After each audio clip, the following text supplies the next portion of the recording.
Look at it. Matthew chapter 16 verse 24. Let us read. Say, then Jesus said to his disciples, if anyone desires to come after me, let him deny himself and take up the cross and follow me. There are three things Jesus said here. Self-denial, deny yourself. Secondly, say, take up your cross. Then the third, you now say, and follow me. Let us look at it first. What is denying yourself?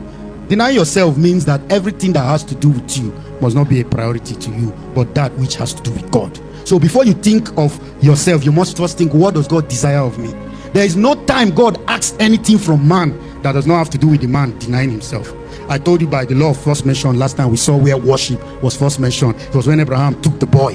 What was he going to do? To kill the only son. Only son. God will always ask you to keep yourself down, because until yourself goes, God cannot reign. He said, deny himself, take up his cross and follow me. What is cross? The mainstream Christianity have given us a symbol that cross is something that devil fears. You've watched movie now when they remove cross and you know the horror kind of, you see, but those things are shambles. Yeah, devils are wearing cross, cult people are wearing cross. Cross does not scare devil. Cross was just a tree where people were punished. It was the means of punishment then. When they say you are sentenced to death, now they do it by hanging, by putting leather chemical in you, right? For the countries that do punishment by death, now they prefer to just inject chemical weapon in you and you just die and all that. Those days is by on the cross. For you to even know that Jesus was not the first person, people have been crucified. It's for armed robbers and all of that, yeah. But Jesus, even when he was crucified, was not alone. There were two people there and they were robbers. So, but the cross took a new meaning when Jesus stood there to die for us for the redemption of man. From that day, cross symbolized suffering. But people don't want to take it like that. Cross means suffering. Jesus said, deny yourself, pick up your cross and follow me. It symbolizes suffering. That was why everything that acted in his crucifixion was a shadow of what he was coming to do. When they told him to go for the crucifixion, they told him to carry his cross. He had to carry his suffering. The place where he will die, the place where his body will be crucified, he had to carry it. So Jesus said, take your cross and follow me.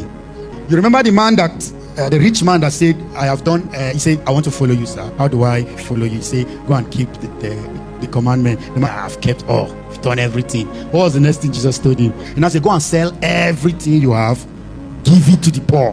When you do that, come, then you are ready to follow me. It looks like, you know, sometimes when we read scripture, because we have known the teaching, we look at it like, in the real sense, will you do that? Was Jesus fair?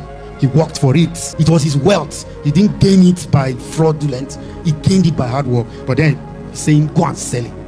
Give it to the poor.